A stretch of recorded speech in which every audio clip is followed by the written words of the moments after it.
So today we're going to be talking about my top 10 live performances I've been to. So this was inspired by That Metal Bloke on YouTube. He's a cool guy. I'll put his link in the description below. I watch his content regularly. He's always just walking through a field though. It's always in some like marshland or something, so I don't know if he's burying a body, about to bury a body, don't know what's going on, but he's entertaining, and go check out his video on this topic. But today we're talking about my favourite live performances I've ever seen. Top 10 to be precise. And again, every video I say this, let me know yours down below. What's the best gigs you've been to? Could be due to the performance itself, could be completely unrelated. Could be something you and your friends did, could be someone you met, could be something wild, and today I'm going to talk about some wild stuff too. But first of all, let's get it started with my first pick, the very first concert I went to. That's right, the very first concert I went to was Iron Maiden. Good band for a first concert. It was in Twickenham Stadium, rugby ground, and it was on the Somewhere Back in Time tour, which is the one where Flight 666 was filmed, and it's one of my favourites. It was my favourite time seeing Iron Maiden. I've seen them loads of times on loads of different tours, like Made in England, Final Frontier one, and Legacy of the Beast, and Senjutsu. I've seen them on quite a few, but this is my favourite. Like, they played my favourite song of all time, Romantic Mariner, with a mist on the stage. They played Power Slave. How good is that? Hallowed Be Thy Name at the end. Like, it was just perfect. The backdrop was amazing. I wasn't old enough to see them back on the Power Slave tour, or World Slavery tour, but I saw them on this one, so I'm very glad. It was the very first gig I ever went to, and Iron Maiden was the first band to get me into metal itself. So, you know, this will always hold a special place in my heart, and I've still got the ticket stub from that gig. Loved it. You know, such a great set list. Iron Maiden delivered.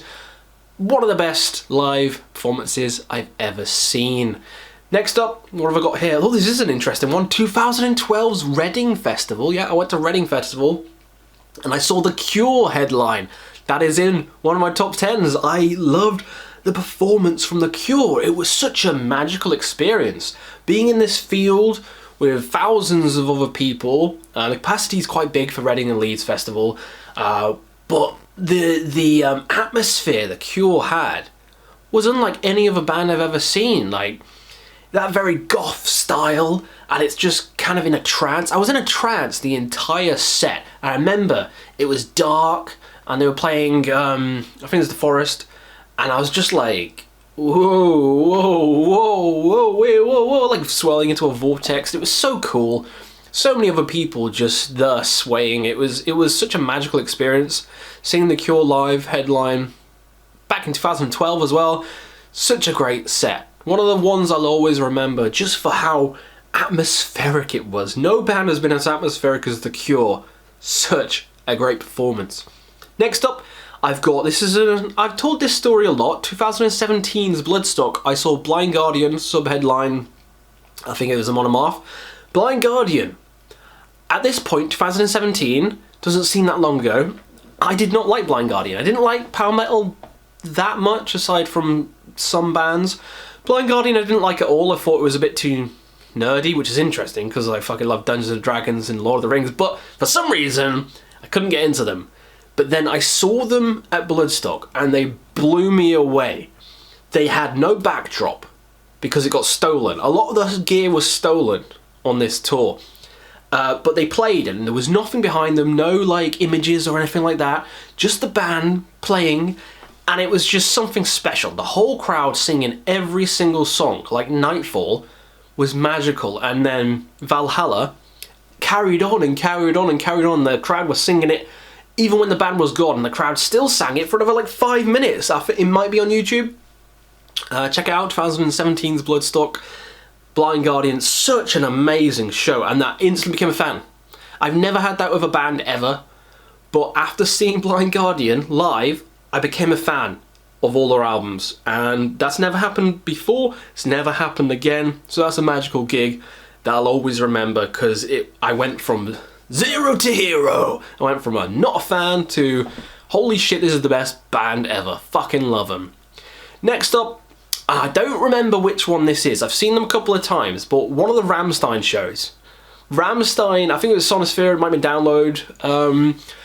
But one of the Rammstein shows was bloody fantastic. It might have been on the Liebest for Alda tour. Because Till just looked insane. He had the cock cannon, which we were at the front row and he was just like riding this cock cannon across the stage, shooting foam at everyone. It was amazing. He raped the, Ram probably get flagged for saying that word. Rape. He raped the keyboardist with a dildo on stage. It was so random. He was on a treadmill. The keyboardist came out in a dinghy, crowd surfing. They had the flamethrowers, obviously mine tile with the cooking pot where he threw him in and had the massive flamethrower, shooting fireworks into the audience. It was bonkers. Like, Rammstein's probably the best live band ever. It's not even up for debate. They are the best live band. Even if you don't like the CDs, you know, the studio versions, live, they are something else. Even people who didn't like metal loved Rammstein that I was with. So I thought the show was phenomenal. Like, if you ever get the chance to see them, see them. I had to include them on this list. I can't remember which year. I've seen them a couple of times, but just say any fucking Rammstein show is a good goddamn show. What we got next? Sonosphere 2014. This is an interesting one. This one's funny. Everyone's going to start screaming at me, because I'm going to go with Limp Bizkit. Shut up. Limp Bizkit into the Prodigy. It's a 1-2 punch. Limp Bizkit sub-headline the Prodigy. And you're thinking, Limp Bizkit and the Prodigy, Questy, have you gone fucking mad? I tell you now. That was the only gig where I have literally lost control and I've been unable to finish the gig. That's literally the only gig. And I've seen hundreds of bands. I've seen Slayer a couple of times, Megadeth, Metallica, Anthrax, blah blah blah, Cannibal Corpse, bloody. I've seen black metal bands. I've seen hundreds of bands. That's the only band where I've lost control. I'll describe it more. So Limp Bizkit came on, full hour set. I'm pretty sure 45 minutes. I was moshing the entire time. The entire 45 minutes I was in the mosh pits, singing along, dancing, doing all fucking wiggy shit. Wigga wah! And then after that, Prodigy's on for like an hour and a half. Oh my fucking god. After moshing for Limp Bizkit 45 minutes and then Prodigy coming on with every single song you're moshing to, I was a bag of sweaty bollocks. Like, I was dripping from every orifice. I had to take my shirt off, wring it out, and then from the encore, I had to go back to the tent. I was fucked. I was so dehydrated. I was knackered.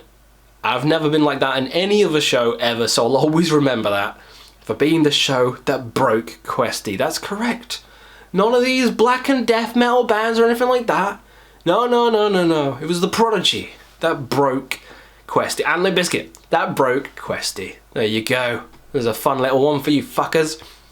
Next up, we got another Sonosphere one, 2009 this time when I went to Sonosphere, and this is with the mighty Dio. I saw him sing with Heaven and Hell with Tony Iommi. He's a butler. Oh my god, it's like Black Sabbath era from Heaven and Hell, Mob Rules. It was magical. And the fact that that was the last time I ever saw him, the fact that that was one of the last times he ever played, especially in the UK, I think that was the last time he ever played, it makes it even more special. His vocals are just as good, even though he was suffering. The set list was fantastic. It's fantastic. Bible Black, banging, and like Heaven and Hell songs and stuff. Phenomenal. Seeing the mighty Dio live, I gotta mention that on this list because he just had the pipes and he was magical.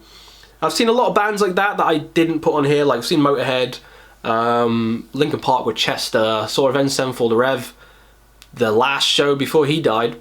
I've seen a lot of bands like that, which is bittersweet, but Dio's the most powerful one, so that's the one I'm going to mention here. Next up, this is a fun one. Okay, so next up I'm going to say Inferno Festival 2023. So this is the most recent one. I flew over to Norway to Inferno Festival to meet my friend Jamie, all the way from Australia, has his own YouTube channel, great guy. We met in this country, in this city in Oslo. We've never been there before. We went to some sculpture gardens, really cool. Went to Helvete, like Death Like Silence, and the famous basement with the black metal, all mayhem stuff. Bought some CDs from there, very cool. Went to Inferno Festival, met some fans. Quite a lot of people recognised me in Norway, which was insane. So I'm going to remember this festival for that.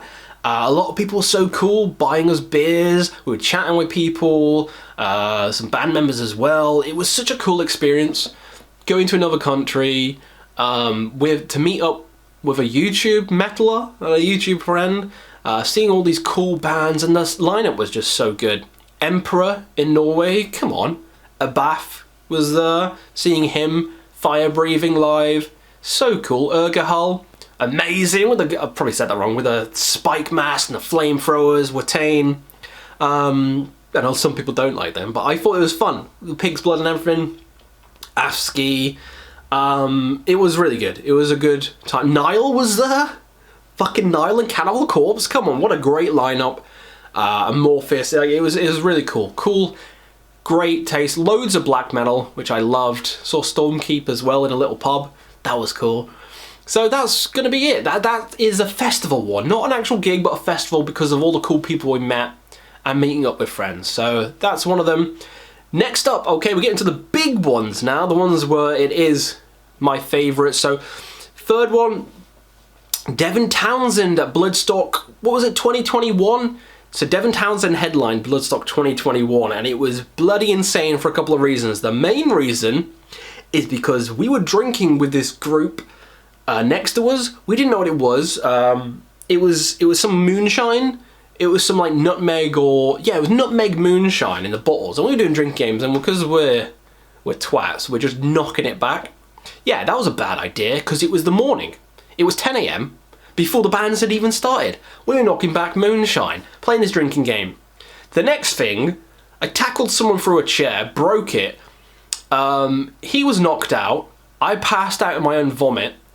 Apparently, from my friends, the ambulance had to come through the campsite, stretcher us away.